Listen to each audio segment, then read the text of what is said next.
You are listening to Thunderbolt Sports Talk. Here are your hosts, Charlie Adams and Timothy Yeen. Welcome to a special 8th episode of Thunderbolt Sports Talk, coming to you on a Monday morning from Cranston East.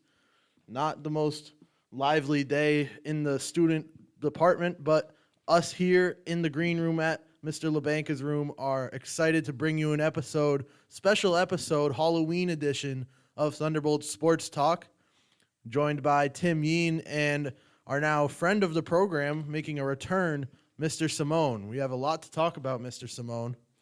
We do, and I'm just going to add, I don't think the faculty has a lot of energy right now on this Monday morning either, so we're right there with you. A lot of spooky happenings around Cranston East. I even saw some costumes being worn today, just a day early, and we have a lot to cover. Some of the scariest things going on around East are on the sports side of things, so why don't we cover it here? There has to be something supernatural going on with these teams, Tim. Well, first of all, let me say this is a very spooky episode that is being filmed on a Monday out of all days. But what's even spookier is that the football team lost again to Portsmouth, 19-0. And that is a very, very, very spooky situation in which they will have to play a consolation game now, although that was decided probably before even the season started, considering our team's talent.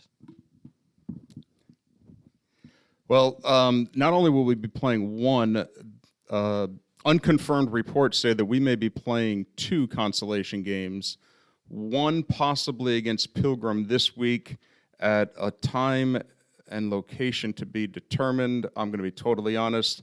I'm rooting for a road game because I know with your guys' schedule and then mine getting involved with the Rhode Island Interscholastic League Championships, I don't want to be here on a Friday night with the one free night of the week that I have. I do know that they're going to play East Providence next week, and the reports from the coach was that he was going to try to go play it there to see their new stadium. Oh, that's fair. I say that's a great stadium, a brand new one. So all the power to them. But spookiness in the Cranston East halls and on the Cranston East fields, we're just wondering if there's a hex on these Cranston East sports teams. And I know we brought in Mr. Simone, who's helped us in our research to try to figure out who might be the culprit and maybe help us get rid of this dreadful, dreadful curse that's on our school. Yeah, there's a presence that has been settling over our school. We specifically looked at the last 4 or 5 years of performances by our teams to try to see when the last time a team had a certain measure of success, won a championship. And then thanks to our friends at RIHSsports.com, which is not an officially sanctioned website by the Rhode Island Interscholastic League, but I do know their efforts are appreciated by everybody. We do have some rough estimates of the last championship, last maybe a year of success, and then the overall records since we looked at the start of the 2019 season. That seems to be when the uneasy vibe here at Cranston East started to settle over and seems to have picked off almost every one of our sports teams, and as we'll mention later, may even be picking off the game operations staff, specifically in the world of clock operation. Yeah, definitely. A lot of potential suspects and a lot of great teams that I never got to see. I know my brother might have been a little luckier than me when he went here because it seems like they ran into a lot of these winning teams when he was around, but no such thing for me or Tim. Yeah, no, indeed. Back when I started my COVID year, we didn't win now. We didn't win then, and we don't win now. So realistically, the only thing that's really changed is the players and some of the coaches, and it's just led to continuous losing, continuous sadness, and even these walls are oozing green slime, which is definitely not the color of the green room. And we say this all with with all respect due. We're not questioning effort. We're not questioning the desire to win. We actually feel like all of our teams may be playing at a great disadvantage, that there's some force greater than themselves working to bring their performance down over the last couple of years. So, and we can't even say that it's only been since COVID, because even before we all went home on March 13th, 2020, I would not exactly say that the 1920 school year was one that would be immortalized in a Hall of Fame. And even the 18-19 school year started to see the beginning, the cracks started to show then, to make us think that there could be something sinister going on here. Yeah, there's definitely signs of something along those lines, but there's also some real reasons that we could see some decline, and a lot of it having to do with some of the other schools that we have to compete with. It's just a little hard to compete when you're looking at schools like Hendricken and LaSalle and these private schools that attract more athletes. What other reasons are there that we could actually be just in a sports decline? Well, so as any public school will go through a cycle of athletes. You are at the mercy of who's coming into your school and what sports experience they have, what level of talent they have. And what happens is, if a public school does not have success and is in a location where private schools, such as the home of iHawk Radio or the Rams Horns, when they decide that they can pick off your athletes, they get to them in middle school. So the first step is that we start missing athletes that should be playing specifically here at Cranston East, and I know it happens at other public schools. And then the next thing is that in order to be a successful public school, you have to have everybody in the building who should be playing sports. And then when there's a lack of success on the field or on the court, you're less likely to get everybody to come out, because it's easier to not be part of something that's struggling than it is to be part of it.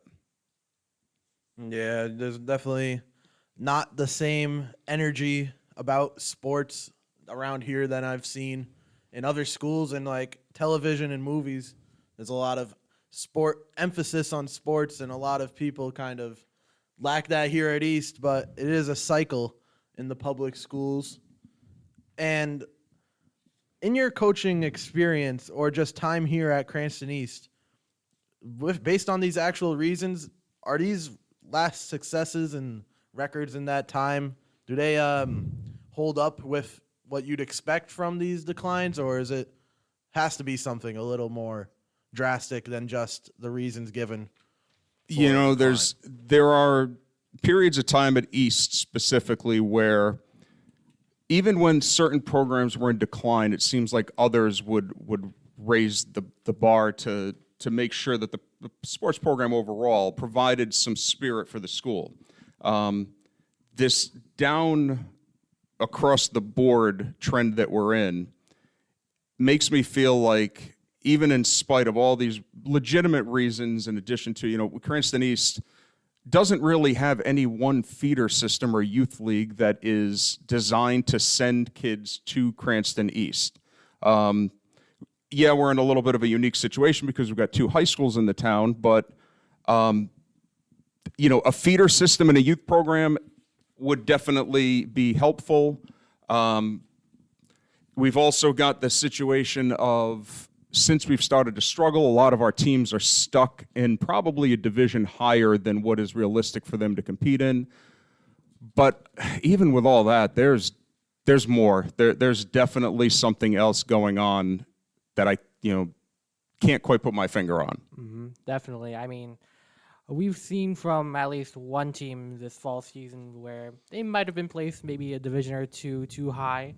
But let's look at more of the other reasons for, this suspected hex or curse that's been placed on Cranston East Athletics.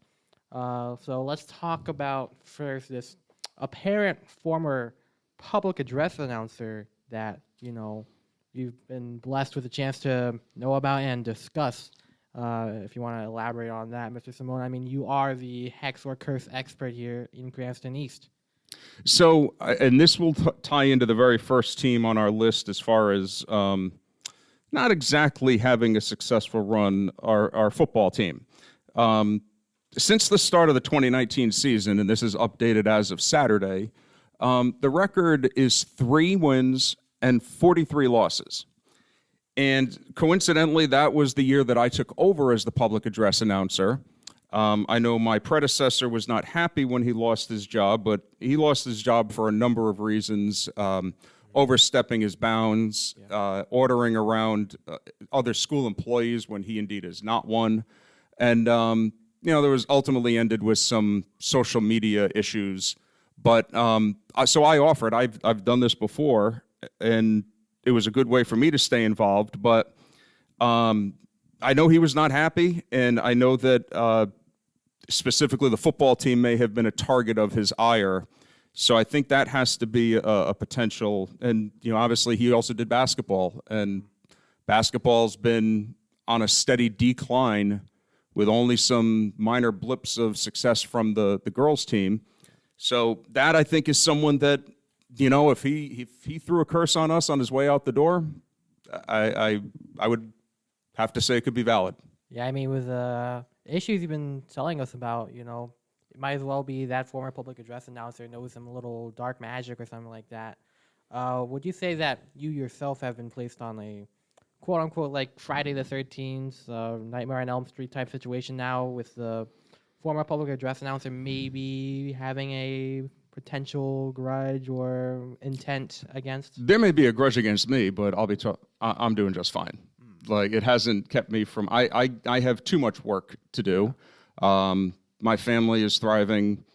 It hasn't affected me. So if it did, it must have bounced right off of me and onto some of the other fall sports teams. And looking at our list of suspects, the second one down seems like it might refer to you. Is it referring to you, the former defensive coordinator of the football team? Well, I do believe in full transparency. So my last year as the defensive coordinator was 2018, which would mean that my tenure as non-defensive coordinator started during the 2019 season, which is when this run of futility started. We were coming off a 2017 Division I Super Bowl. I had intended to retire that year, but stuck around I came back for one more year to help Coach Santori, who was going through some tough times with his dad and failing health. And, it may have even started, the hex may have started on the very last game that I ever coached, when a 22-21 fourth quarter lead against Cranston West turned into a 53-22 loss. So getting a 50 burger hung on you, I definitely did not do that to myself. And although the longer I don't coach with this record, I look smarter than I ever actually was. And if I had left as a Super Bowl champion and this had all started, I mean, I wouldn't have to coach another game and my reputation would go better. But it's most definitely not me, because I would love to be announcing wins to packed stadiums and packed houses. So while it could have, I could see the case based on the timing, I can put my hand up and swear that it's not me. And while we're mentioning Coach Santori, I mean, I don't think he really deserves to be on the list, seeing as he brought us our last Super Bowl for the football team. But now he's over at Johnston, and they have home field advantage. I don't know. I think he took the first 20 of these 43 losses, and it was without a win. So knowing how much Coach Santori put into this program, I definitely would take him off the list. He's just that good of a coach. So wherever he decided to help out in his post-head coaching career, they were going to see a definite burst up in their performance. Yeah, they're definitely seeing some success over there. And while we're talking football in the realm, I just want to bring up the fact that Tim Yeen has 0 wins as a play-by-play announcer. Tim, are you going to finally put down this headset before being forced out as a senior? Or are you just going to continue to be potentially the biggest reason why these teams are losing?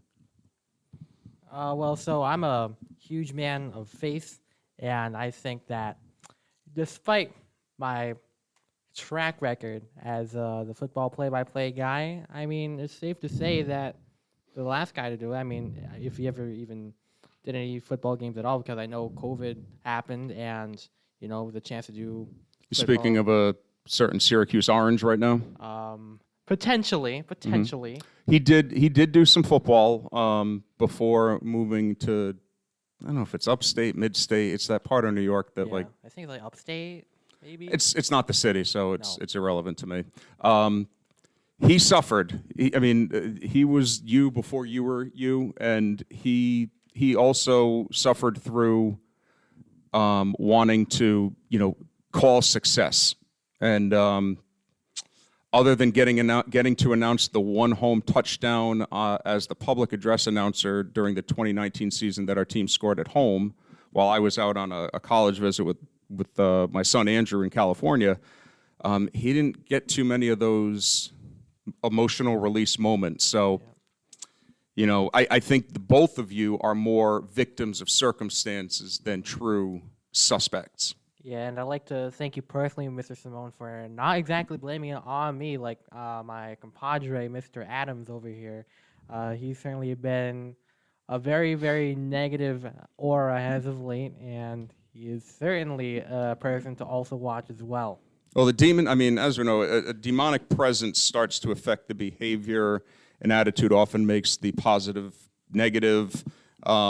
So as we said, there's nobody immune who works in that press box right now at Cranston Stadium from that sensation. So like I said, there's definitely something beyond our control going on here. Yeah, well, I wouldn't consider myself a suspect per se of the reason why Cranston East Athletics, but I can say it definitely has gotten to me, and I think Mr. Simone has the best view of that.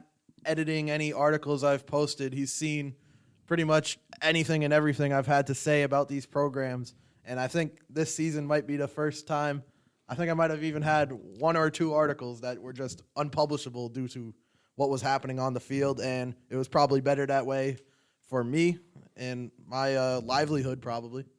Yeah, reading them, it seemed like while they may have come from your fingers, that there was somebody else controlling the thoughts that went into those words that were put together to describe. And I will say this, I don't think that you were describing anything unfairly, and I think you were describing what you saw with your eyes accurately.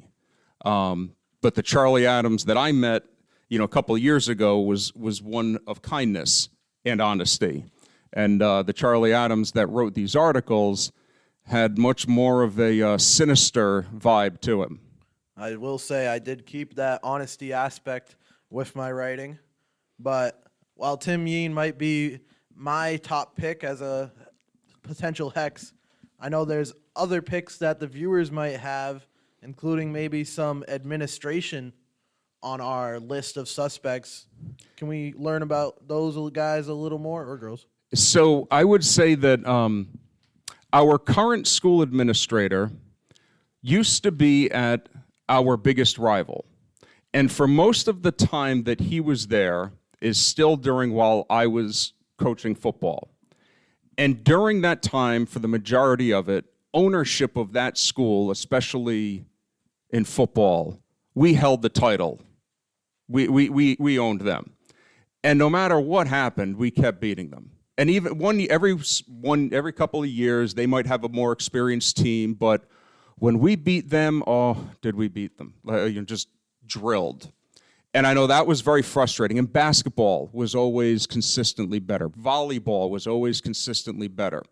So it is possible, with as spirited as our current administrator is, that there could have been a hex, some bad vibes sent over our way years ago, that based on all the construction that goes on Park Avenue and Reservoir, and it's impossible to get from one side of the city to the other, those bad vibes may have just arrived here in the last couple of years. And in spite of his best efforts now, if it was him, he knows the power of what he sent over here. He may not be able to reverse that so quickly. Yeah, he's either cheering on his team, what we all believe, or he might just be making sure it's all going exactly as planned from a close-up view. Very, very Emperor Palpatine-like, controlling both sides. Definitely. And then also in the administration aspect, we have a former administrator who might be the suspect of hexing for vaccinees. Some of this may have even been unintentional on his part because as this person sat on several Rhode Island Interscholastic League sports committees, including football, he became insistent that we play in certain divisions in certain sports, which we've already addressed before, that most likely each one of our teams may be aligned one division too high. There are some exceptions, but and then I don't believe this former administrator wanted to leave when he did. He now is in another administrative job in the city, so he might have just, said a few words on the way out to ensure that what had begun under his watch continued, because the last thing he would want is to leave and then watch everything come back in full bloom and success, and it make it look like he might have been part of the problem. So I think that can't be discounted here. Yeah, definitely. And looking down the list again, we have a disgruntled hockey player and former All-State quarterback, which tells you a lot that you need to know, but it doesn't include the fact that he was the starting shortstop for the baseball team, and I believe was the first walk-on baseball player at a D1 program at Florida State University. He was it was actually Florida Atlantic. He played there. He also walked on to the football team. And then when he transferred back, walked on and played at URI for several years. This is one of the toughest and most productive individuals. If there's a Mount Rushmore of quarterbacks from Cranston East, he's on it. All-state, Super Bowl champion. He did tend to run a little hot. So in a moment of aggravation, because his only option to play high school hockey was with they call it a co-op, but I know because I make all the apparel for their team. It says Cranston West Hockey. It doesn't say Cranston. They don't have a name like the T-Birds. They have a couple of players from Scituate on there. That there's nothing that acknowledges that. So he had to play for the Cranston West hockey team, and did not really jive with the coach there and his rules, and was kicked off of the team of his senior as a senior. Oh my God. So while you would have thought that the hex would be directed towards the other side of the city, he was a student here, so that bad juju may have followed him in here and spread out before he graduated in 2018. Yeah, it seems like there's an incredible amount of bad juju that has come from not our side of the city, but more so of our rival side, a.k.a. The school on the other side, which we cannot name at this moment right now. But, there's also the issue of, maybe a certain current person that might be, what you call your boss when you do these events, comes up, comes around, walks around, talks around, our athletic director. Yeah, this one's an interesting one. And this was brought up to us by a student athlete, and as a show that is, I think you guys have become the voice of the people and have an obligation to share those voices. There's no mystery that there's some unhappiness with the disparity in resources that seem to go from one side and not to the other. For example, at one side of the city's press box, they have electric furniture, they have heat, they have cooling, they have ergonomically correct chairs that offer the most fantastic back support I've ever experienced. And from working our event the other night, we have windows that crank out so it's impossible to see. You can either freeze or see, but you're going to freeze or see, but you can't do both. It's just the countertop seems to have been installed when the stadium was built during, like right after World War II. There's one less working stool after one of the cheer judges broke another one this weekend. So there's one stool also that you don't want to sit in our next event there. And we've asked for some improvements, and the answer's always been that there's no funds. And I know it's a city property, but things can be done. Mm-hmm. So I don't know if maybe the grant. This would also be very Palpatine-esque, or maybe who's the one? Snoke. Am I looking at if not Star Wars fans? I know these references are falling flat. Pawtucket is going to become one high school. Warwick is building two, although they should probably build one. What happens when Cranston finally gets new high schools? Is it going to be one? Is it going to be two? And which one is going to be the dominant? Yeah, that's going to be a great question that maybe in 30 years when we get that new chair at the Cranston Stadium, that we could finally answer. But well, chances are if it's 30 years before they get the new chairs, I'm going to need a lot more than that, and I'm probably going to need like a hydraulic lift to get me up to that press box, because I don't imagine moving freely 30 years from now based on my current physical state. Yeah, speaking of chairs, was the chair you mentioned from this weekend like the wooden one or like the one with the actual cushion or covering? I don't recall at this time. I did warn them against sitting in the tall stool without the ring at the bottom, but then there was another loud snap. I didn't see what it was. There's a lot of people in that press box for a competitive cheer, but they actually requested folding chairs and sat in those, which looked like those hadn't been dusted off since 1972. Yeah, well, I guess updates happen in 30-year intervals for the stadium. Chaz, you want to continue our broad topic of suspects? I just want to go a little off topic. We talked about Pawtucket getting a new school, and that new school meant to be built on McCoy Stadium. I don't know if you've had any opportunity to go to McCoy when the Paw Sox called it home, but there's also discussions of somehow integrating the stadium into the new school after some billionaire tried to save it. Do you have any thoughts on what's going on there at McCoy? Well, I've spent more time in the what's called the McCoy Annex, which is Pariseau Field, the former and sometimes still current home of Tolman and St. Raphael, one of the worst playing facilities in the state of Rhode Island. I might be more of a baseball snob, but I never found McCoy Stadium charming after having experienced major league stadiums. Back in the day, it just smelled like cigarettes and beer. And then after they banned smoking there, it started to smell like beer and other substances that would not be allowed within or in a school environment. The whole dropping the ball on a string down, just never. They can take that thing down as far as I care, and put up a parking lot, put up a school. There's no sentimental value of McCoy Stadium for me. Yeah, well, I'm on the complete opposite end of it. We're looking at a couple more items potentially on our list of suspects, a late addition to the list before, I don't know when, maybe this morning added, Hendricken and LaSalle. This was one that just came up before I was printing this.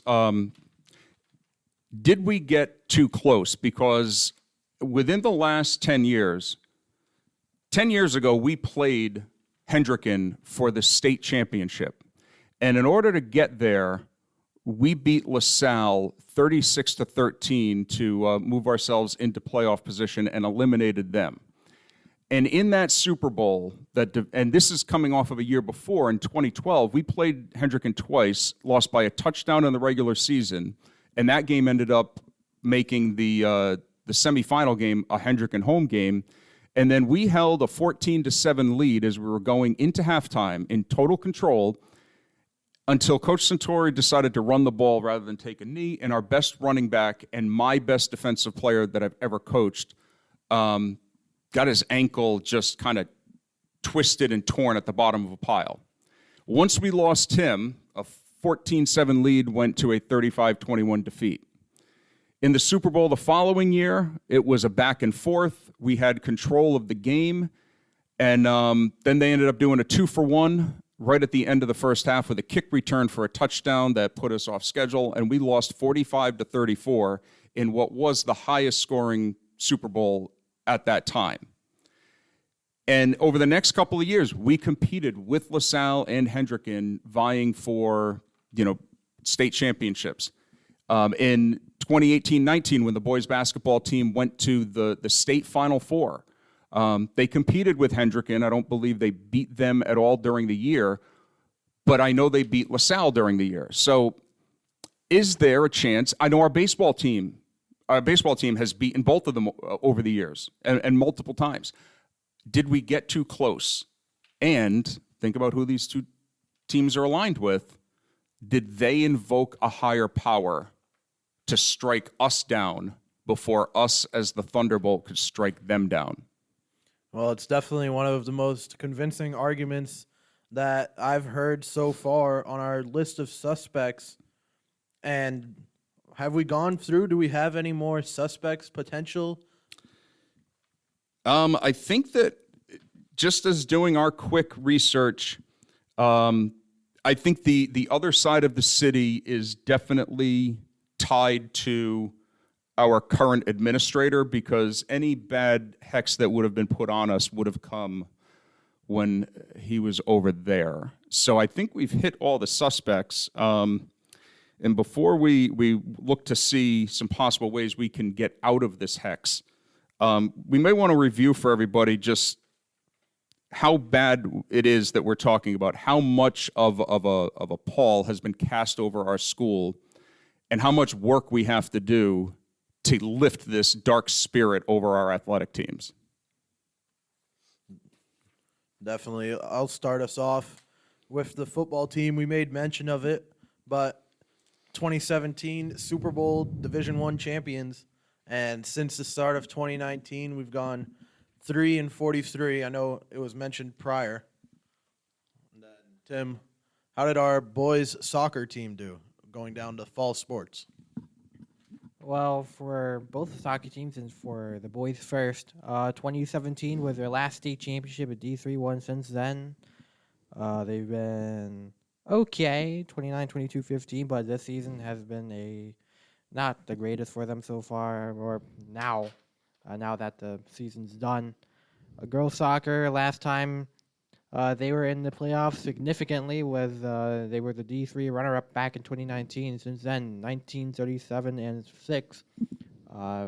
Whoever would like to continue about girls volleyball, I know, Chaz, you've been a major fan, or Mr. Simone, if you would like to talk about that. Yeah, I'd like to mention girls volleyball, which at one time was a dominant program in the school. They have definitely fallen on some hard times. 2017 was their second of their back-to-back state championships in Division II. That success got them promoted to Division I, and they were incredibly competitive, making the playoffs, even going as far as the semifinals. This one, you can't mention them without the loss of Coach Meg McGonigal in the winter of 2021. I know she was starting to get a little frustrated with the overall performance at that point, but and now with Coach Mackenzie Richards taking over, that's replacing a legend. And they struggled this year. Hopefully, when realignment comes out, they move back down to Division II and can start building up some success. But a lot of that 32-44, a lot of that 44 has come within the last 2 years. Yeah, they definitely have one of the better records on this list, and part of it because they have our most recent Gatorade Player of the Year coming out of that sport, I believe, during the COVID season. Let's move on over to field hockey, which at one point I assume used to be a Cranston East exclusive sport, but they were 1996 Class B champions. Is that equivalent to Division II? Yes, they used to use letters until the first sign of not wanting to hurt people's feelings, because there used to be a Class D in some sports, and they felt like that was insulting. So changing it to Roman numerals seemed to be the way to go. So that field hockey team sits at 19-41-4, and all these records are since 2019, correct? Yeah, we ran them just since 2019 to be consistent. And as we start to go through, fall 2019 was unaffected. Winter was cut short in the 1920 season slightly, and then obviously the 2020 spring season was completely wiped out. So these records are just a flat from since 2019. And to think about those field hockey state champions right now, the seniors would be about 45 years old, so it's been a while.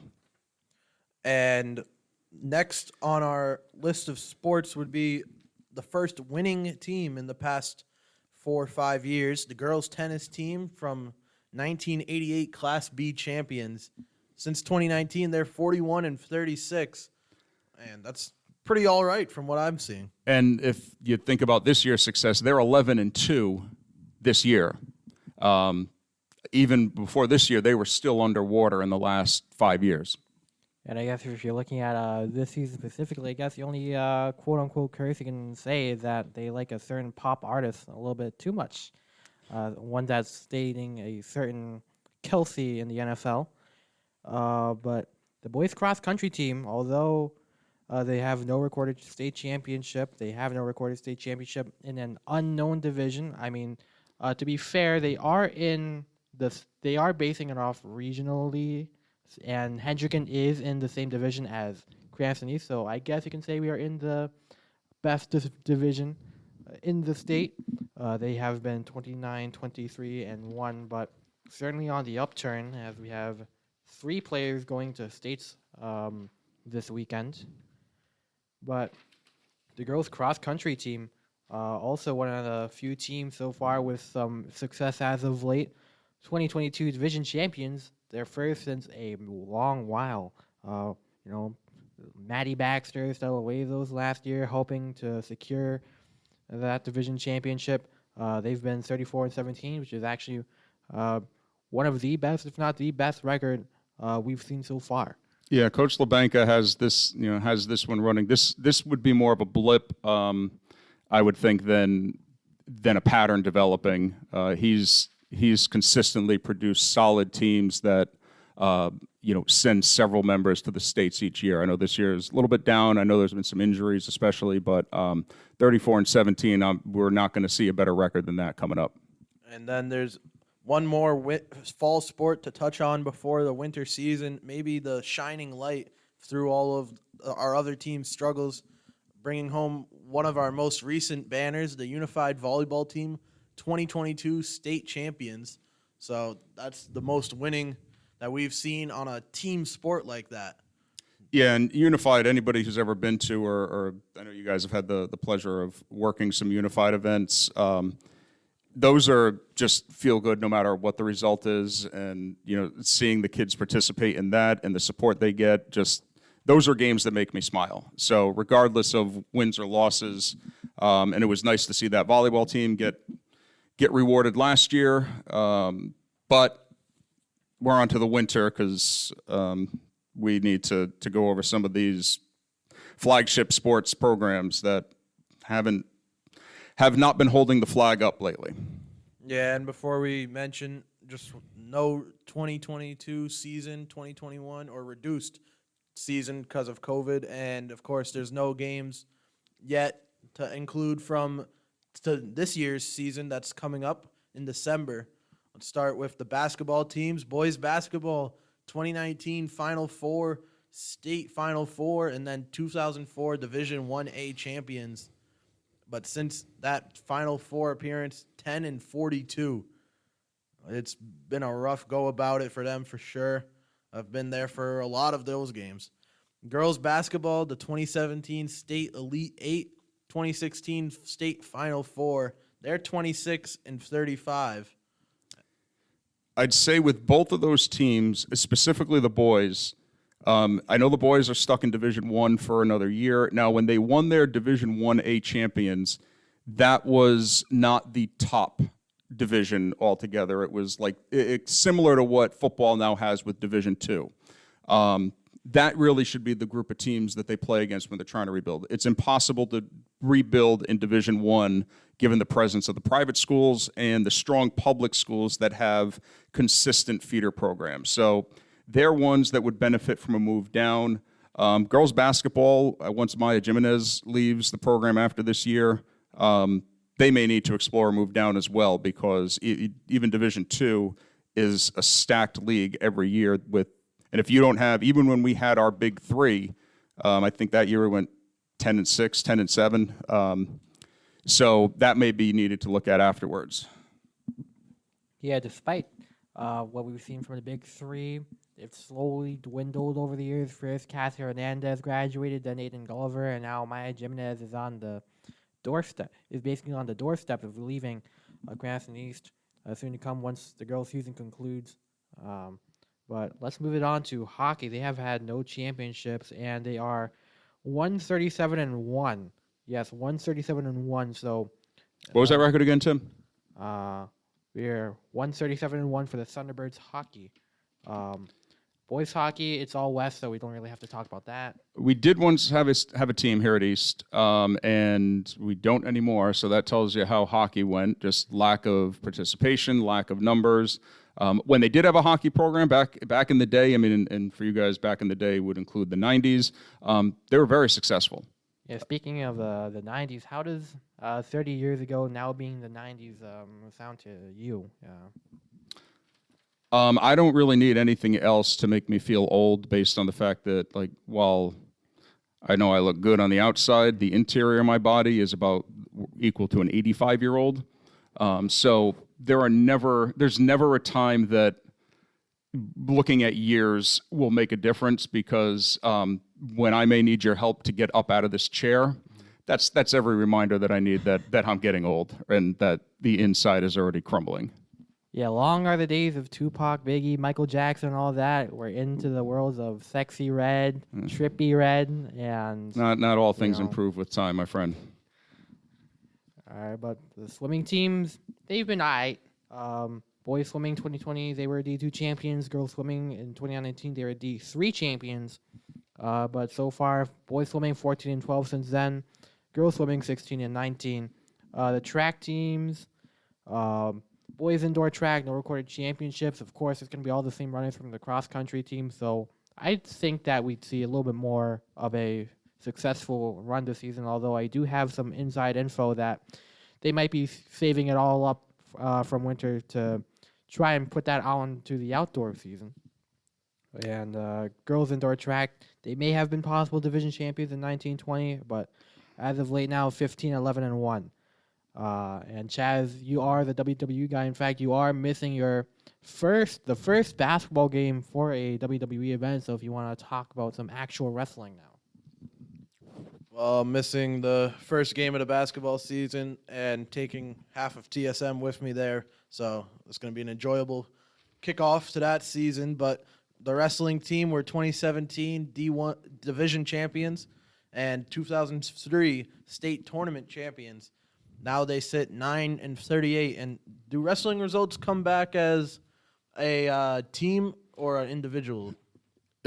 The team record is what we're counting here. I know they've had some individuals. I mean, team success is really just based on, can you fill every weight class when others can't, and can you compete in your division tournaments? So you need to have good wrestlers who can score points whether or not they finish in the top three.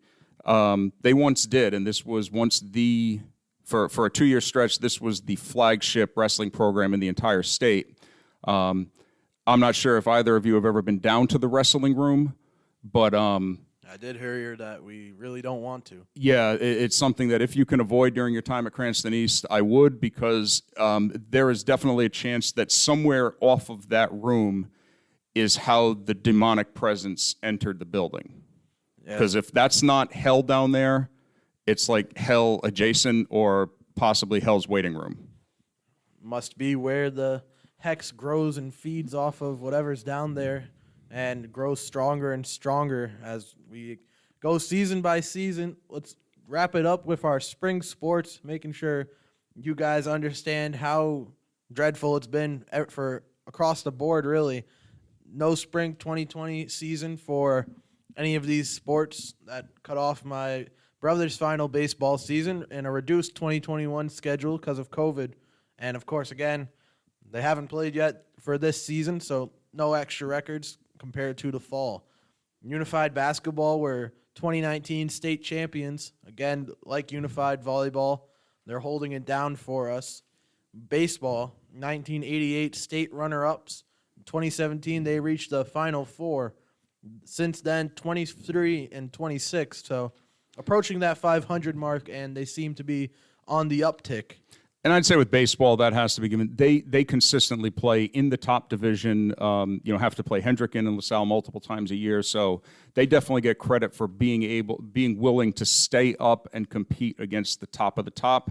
And I respect the fact that program would rather than fatten up records or maybe win a championship in a division lower, that they take on the best in the state. And we saw last year that some of the best baseball players in the state do end up coming through Cranston East. So I give them credit for what they do, and I'm hoping that they can have another successful season this year.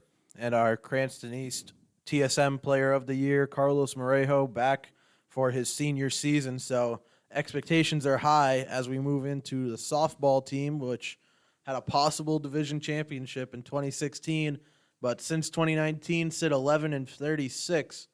So again, another team that made the playoffs last year. And yeah, that the year before would have been prime curse season, where I think it was an offer. And I know in our social media posts, Yoshi was used quite often. They rebounded with a much more productive season, but also with a move down in alignment. So league placement plays a major role in some of these, and softball is definitely a prime example of that. Yeah, looking back at the softball team's season back my sophomore year, it's safe to say that we've seen some pretty bad things come from, some sports. The lacrosse team, boys lacrosse, playing as a co-op, they have been 9-1, one winning season in the 7 prior. So nothing to yap about in terms of success right there. Girls lacrosse, Mr. Chun has been holding down the fort, 10-2 in 2022. 19. I don't know about you, but that surprised me. I had to think back long and hard about a team that we had that powerful of a record. So that's why the question mark, exclamation mark pattern exists after that. But they've been on the upturn lately. Yeah. I mean, you got the Renaissance man, Mr. Chun. He's a baker. I don't know what he plays. He does some musical concerts. He teaches physics. Fine consultant for uniform design too. Their new uniforms are going to look sharp this year. Yeah, I can't wait to see them. 19-16, but it seems to be hopefully the team that could potentially break the curse this year. Boys tennis, I feel like they're on the upturn as well. 2009, they were D4 runner-ups. Since then, 17-15, but I've seen the guys on that team. I know them personally on that team. I think they can put a good fight this year, like the girls tennis team with Coach Hockman at the lead for them as well. I think he runs 2 good programs, so he is definitely a hope, and he understands the obligation he has to uplift our spirits. I talk to him frequently, and he knows that he needs to produce to keep us from walking straight into the ocean on some days. So hopefully the boys can continue that trend. Yeah, I mean, you got Mr. Jimmy Fabs, Mr. Danny Song, along with many others to help potentially introduce another winning team into the fray for spring.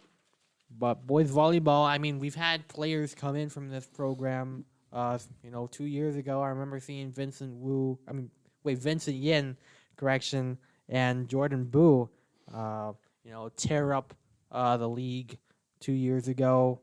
Since then, they've been all right. 2019, they were D2 runner-ups. 2017, they won the championship just like the girls volleyball team. Since then, they've been 19-27, so not the best. This will be a telling year as to whether or not they should stay in Division I, because you have to have several experienced players that play club, and and are able to compete with, because all the other teams in Division I have club volleyball players year-round and just some freakish athletes. And like you said, we're fortunate we had Vincent and Jordan Boo coming through at the same time.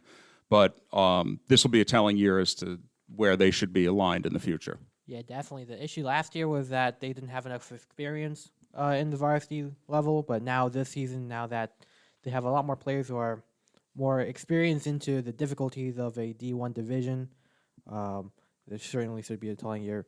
Outdoor track, 9-5 in 2022. They've been 13 since the 19 season. Girls outdoor track, 2018 to 2020, 22-0, 4-11-1 since. Yeah, that they do very well competing against the teams that are aligned in their league. I know that we did have a state champion, Bethany Jean-Philippe, the javelin a few years ago, which is an extreme rare occurrence here that we get an individual champion, especially in track and field. And throughout all these results, a popular year that we've had to say when these teams were successful is 2017. It seems like every season there's one or even two sports that are competing or winning state championships. It was a bountiful time for athletes. That was a year, the 16-17 year for football, for example, we had over 100 varsity football players one year, to the point where we didn't have enough uniforms to outfit them all on a Friday night. And that was plus the 30 or 40 that we had playing freshman football. So at one point, we had basically 1 out of every 5 to 5.5 males in the school playing football. And the numbers have consistently dwindled since then. But yeah, it's a good pickup on your part. That was kind of the last golden age of Cranston East athletics. Powerful across the board. Yeah, they're definitely handling things in 2017. I wish I was my brother and was doing this now, and he could be in my place. We could just trade over there. But before we get to the cleansing ritual and hopefully save our sports, there is some hope. I mean, with these growing career and tech pathways that Cranston East has building up, those are the main culprits that make people go from Cranston East and choose Cranston West. So with these new career and tech programs, we might see some more athletes tend to go over to Cranston East side of things. So hopefully, if our curse we can't get rid of the curse, hopefully our career and tech program can encourage some athletes to come our way. And as our guest, Mr. Simone, I hope you came in with a cleansing ritual in plan. Well, I do think that we had considered a simple blessing of the athletic trophies and display cases. And I know we now have an after-school program that will that is trying to bring that element into the building anyway. However, based on what we saw happen to one of the athletic display cases last week, the trophy case in the main lobby that now is missing a plate of glass, feels like that may not be the best place to start. So we're gonna pass on that. I do think that I'm a believer of the sports gods, and the sports gods are not of any one denomination. They're a collection that we have been praying to at times back in the glory days with Tom Brady, and now we pray to those gods to fire Bill Belichick at the end of the season and reset this organization. It's the ones that we right now are trying to get on our side so that the other 2 and 6 teams in the league all win next week, and the Patriots lose to the Washington Commanders. I know I've prayed to these gods several times about my New York Mets, and quite honestly, they seem to be laughing in my faces, which is okay. It's okay. Not every prayer is answered. They have listened to my Diamondbacks prayers, though. Yeah, it's just coincident. It's just weird how those prayers were not made for public knowledge between April of 2022 and October of 2023, that there was no mention of those prayers at all.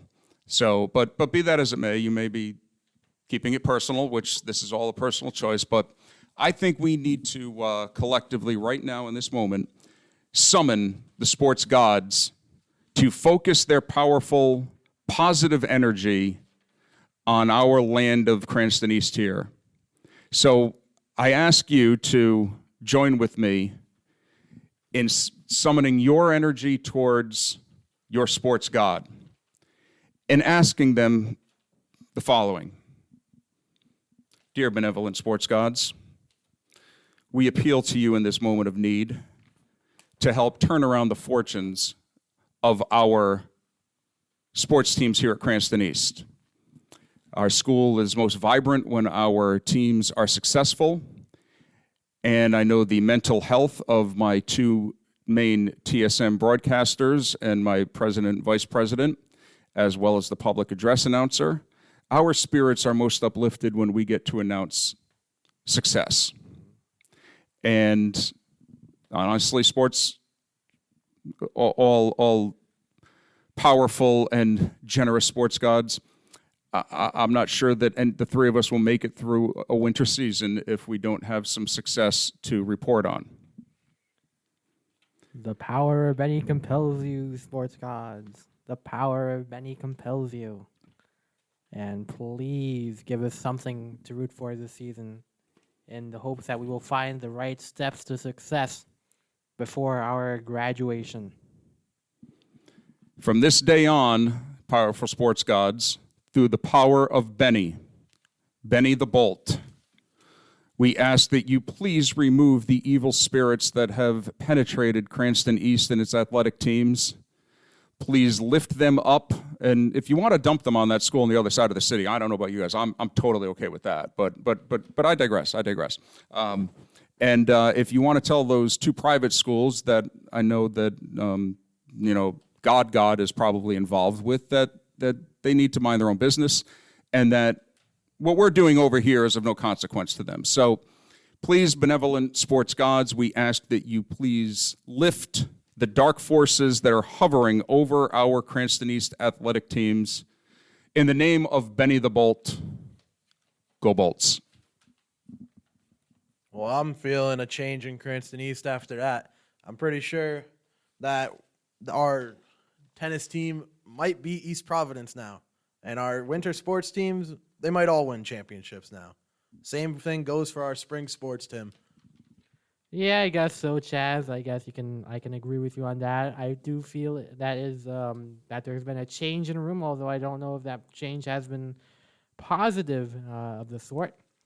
But hopefully, we finally get to see some wins before we all end up in the unfortunate reality of reality and graduation and taxes and rent and college and just unhappy lifestyles for the next 80 years of our lives. I think after that rant, we may have found that the sports guys may have lifted the spirits up off of our teams, but apparently just dumped all that negativity into Tim, who has already figured out that the rest of life is going to be stressful.